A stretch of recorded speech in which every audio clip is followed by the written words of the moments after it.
മാധ്യമം പോഡ്കാസ്റ്റ്. മാധ്യമം editorial 2025 December 30 ചൊവ്വ. റഷ്യയും യുക്രൈനും തമ്മിലുള്ള യുദ്ധവും അമേരിക്കയുടെയും യൂറോപ്യൻ രാജ്യങ്ങളുടെയും ഉപരോധവും കൂടിയായതോടെ ലോകത്തിന്റെ സമ്പദ്ഘടനയെ തന്നെ യുക്രൈൻ പ്രതിസന്ധി പിടിച്ചുലച്ചിരിക്കുകയാണ്.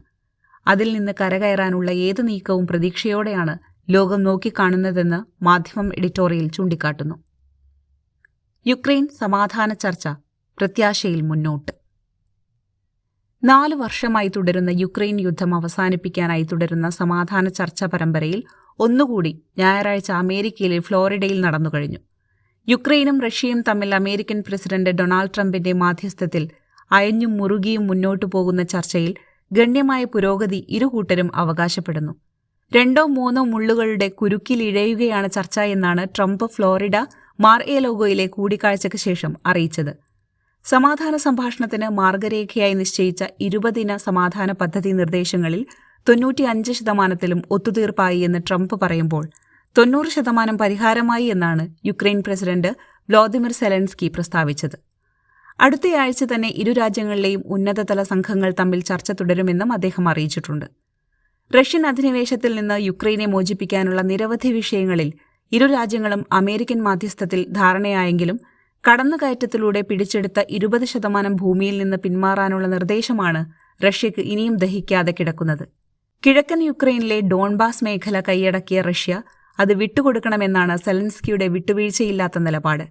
ഡോൺബാസ് പ്രവിശ്യയിലെ ലുഹാൻസ്ക് പ്രദേശത്തിന്റെ 99%, ഡോണസ്ക് മേഖലയുടെ 75% റഷ്യ കൈയടക്കിയിരിക്കുകയാണ്. ഇരു രാജ്യങ്ങളും തമ്മിൽ അവകാശവാദം ഉറുകിയിരിക്കുന്ന പ്രധാന 2 വിഷയങ്ങളിൽ ഒന്ന് ഡോൺബാസിന്റെ മേലുള്ള ആധിപത്യമാണ്. മേഖലയിൽ നിന്ന് യുക്രൈൻ സൈന്യത്തെ സമ്പൂർണ്ണമായി പിൻവലിക്കണമെന്ന് റഷ്യ ആവശ്യപ്പെടുന്നു. എന്നാൽ നിലവിലെ യുദ്ധാതിർത്തികളിൽ അടിയുറച്ച പോരാട്ടം തുടരുമെന്നാണ് സെലൻസ്കിയുടെ നിലപാട്. അമേരിക്കയാവട്ടെ യുക്രൈൻ നിയന്ത്രണത്തിലുള്ള മേഖല നിസ്സായീകരിച്ച് അവിടെ സ്വതന്ത്ര സാമ്പത്തിക മേഖല തുറക്കണമെന്ന നിർദ്ദേശമാണ് മുന്നോട്ടുവെക്കുന്നത്. സാപ്പൊറീഷ ആണവോർജ്ജ നിലയത്തിന്റെ അവകാശവുമായി ബന്ധപ്പെട്ട തർക്കമാണ് മറ്റൊരു പ്രധാന വിഷയം. ഇപ്പോൾ റഷ്യ അധീനപ്പെടുത്തിയ ഭൂപ്രദേശത്താണ് യൂറോപ്പിലെ ഏറ്റവും വലിയ ഈ ആണവോർജ്ജ നിലയമുള്ളത്. റഷ്യയും യുക്രൈനും അമേരിക്കയും ചേർന്ന് അമേരിക്കക്കാരെ ചീഫ് മാനേജർമാരായി നിയമിച്ച് പ്ലാന്റ് നടത്തിക്കൊണ്ടുപോകാമെന്ന നിർദ്ദേശമാണ് ട്രംപ് മുന്നോട്ട് വയ്ക്കുന്നത്. എന്നാൽ അമേരിക്കയ്ക്കും യുക്രൈനും തുല്യാവകാശമുള്ള നടത്തിപ്പാണ് സെലൻസ്കി നിർദ്ദേശിക്കുന്നത്. അത് റഷ്യയ്ക്ക് സമ്മതമാവില്ല എന്ന് പറയേണ്ടതില്ലല്ലോ. 20-ദിന സമാധാന പദ്ധതിയിലെ ഈ സുപ്രധാന വിഷയങ്ങളിലാണ് ഇനിയും യോജിപ്പിലെത്താനുള്ളത്. ഇരു രാജ്യങ്ങളുമായും വെവ്വേറെ കൂടിയാലോചന നടത്തി രമ്യമായ ഒത്തുതീർപ്പ് ഫോർമുല ഉരുത്തിരിച്ചെടുത്ത ശേഷം ത്രികക്ഷി സംഭാഷണമാവാമെന്നാണ് ട്രംപ് തീരുമാനിച്ചിരിക്കുന്നത്. ഏറ്റവും ഉചിതമായ നേരത്തു തന്നെ അത് നടക്കുമെന്ന് അദ്ദേഹം പ്രതീക്ഷ പ്രകടിപ്പിക്കുന്നുമുണ്ട്. ഞായറാഴ്ച നടന്ന ചർച്ചയിൽ യൂറോപ്യൻ യൂണിയനും ശുഭപ്രതീക്ഷയിലാണ്. നാനാഭാഗത്തു നിന്നുമുള്ള സമ്മർദ്ദങ്ങൾ ഇരു രാജ്യങ്ങളെയും സമാധാനത്തിലേക്ക് അടുപ്പിക്കുമെന്നും കരുതാം. ചർച്ച കഴിഞ്ഞയുടൻ ലോകം മുഴുവൻ ട്രംപിനെ അഭിനന്ദിക്കുന്നു എന്ന് റഷ്യൻ പ്രസിഡന്റ് വ്ളാദിമിർ പുടിന്റെ പ്രത്യേക ദൂതൻ കിറിൽ മിത്രിയേവ് എക്സിൽ കുറിച്ചത് മോസ്കോയുടെ സമാധാന വാഞ്ചയായാണ് നിരീക്ഷകർ കാണുന്നത്. ഫ്ലോറിഡ ചർച്ചയ്ക്ക് മുൻപ് പുടിനും ട്രംപും തമ്മിൽ 2 മണിക്കൂറിലേറെ ടെലിഫോൺ സംസാരിച്ചിരുന്നു. ഡോൺബാസിന്മേലുള്ള അവകാശത്തിന്മേൽ വാശിയോടെ ഉറച്ചുനിൽക്കുന്ന സെലൻസ്കി പക്ഷേ അക്കാര്യത്തിൽ ജനഹിതമറിയാൻ വോട്ടെടുപ്പ് നടത്താനുള്ള സന്നദ്ധത അറിയിച്ചിട്ടുണ്ട്. അതിന് 2 മാസക്കാലത്തെ പൂർണ്ണ യുദ്ധവിരാമം അദ്ദേഹം ആവശ്യപ്പെടുന്നു. എന്നാൽ അപ്പേരിൽ അത്ര നീണ്ടൊരു യുദ്ധവിരാമം പൂർണ്ണ പ്രശ്നപരിഹാരത്തിന് മുമ്പ് വേണ്ടെന്നാണ് റഷ്യയുടെ നിലപാട്. ചർച്ച മുന്നോട്ട് നീക്കാനുള്ള ഇരു രാജ്യങ്ങളുടെയും തീരുമാനത്തിന്റെ തുടർച്ചയെന്നോണം അമേരിക്ക യുക്രൈൻ പ്രതിസന്ധി പരിഹാരത്തിനുള്ള വർക്കിംഗ് ഗ്രൂപ്പിനെ പ്രഖ്യാപിച്ചിട്ടുണ്ട്. ട്രംപിന്റെ വിശ്വസ്തരായ സ്റ്റീവ് വിറ്റ്കോഫ്, ജാമാതാവ് കൂടിയായ Jared Kushner, general Dan Kane, senator Marco Rubio എന്നിവരാണ് സംഘത്തിലുള്ളത്. യുക്രൈൻ പക്ഷത്തു നിന്നുള്ള ടീമിനെ വൈകാതെ പ്രഖ്യാപിക്കും.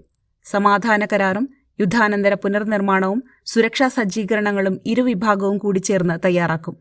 സമാധാന കരാറിൽ ഇരു രാജ്യങ്ങളും യോജിപ്പിലെത്തുകയും യുദ്ധവിരാമം സാധ്യമാവുകയും ചെയ്താൽ യുക്രൈന് കൂടുതൽ സാമ്പത്തിക സഹായം നൽകുമെന്ന് ട്രംപ് വാഗ്ദാനം ചെയ്തിട്ടുണ്ട്. 2002 ഫെബ്രുവരിയിൽ റഷ്യൻ അധിനിവേശത്തോടെ തുടങ്ങിയ യുക്രൈൻ യുദ്ധത്തിൽ ഇതുവരെയായി 54,000-ഓളം പേർ കൊല്ലപ്പെടുകയും 37 ലക്ഷം പേർ ഭവനരഹിതരാവുകയും 69 ലക്ഷം പേർ നാടുവിടേണ്ടി വരികയും ചെയ്തു. സാമ്പത്തിക ആയുധ സഹായവുമായി അമേരിക്ക യുക്രൈനൊപ്പം നിലയുറപ്പിച്ചതോടുകൂടി സംഘർഷത്തിന് ആഗോള യുദ്ധത്തിന്റെ സ്വഭാവം കൈവന്നു. ഇരു രാജ്യങ്ങളും തമ്മിലുള്ള യുദ്ധവും അമേരിക്കയുടെയും യൂറോപ്യൻ രാജ്യങ്ങളുടെയും ഉപരോധവും കൂടിയായതോടെ ലോകത്തിന്റെ സമ്പദ്ഘടനയെ തന്നെ യുക്രൈൻ പ്രതിസന്ധി പിടിച്ചുലച്ചു. അതിൽ നിന്ന് കരകയറാനുള്ള ഏത് നീക്കവും പ്രതീക്ഷയോടെയാണ് ലോകം നോക്കിക്കാണുന്നത്. ആ പ്രതീക്ഷയെ ത്വരിപ്പിക്കുവാൻ ഫ്ലോറിഡയിലെ ട്രംപ് സെലൻസ്കി കൂടിക്കാഴ്ചയ്ക്ക് കഴിഞ്ഞിട്ടുണ്ട്. യുദ്ധവിരാമം എല്ലാവരുടെയും ആവശ്യമായി മാറിക്കഴിഞ്ഞ സാഹചര്യത്തിൽ സമാധാനത്തിലേക്കുള്ള ചുവടുവെപ്പുകൾക്ക് ഇനിയും ആക്കം കൂടുമെന്ന് തന്നെ പ്രതീക്ഷിക്കാം. മാധ്യമം പോഡ്കാസ്റ്റ്.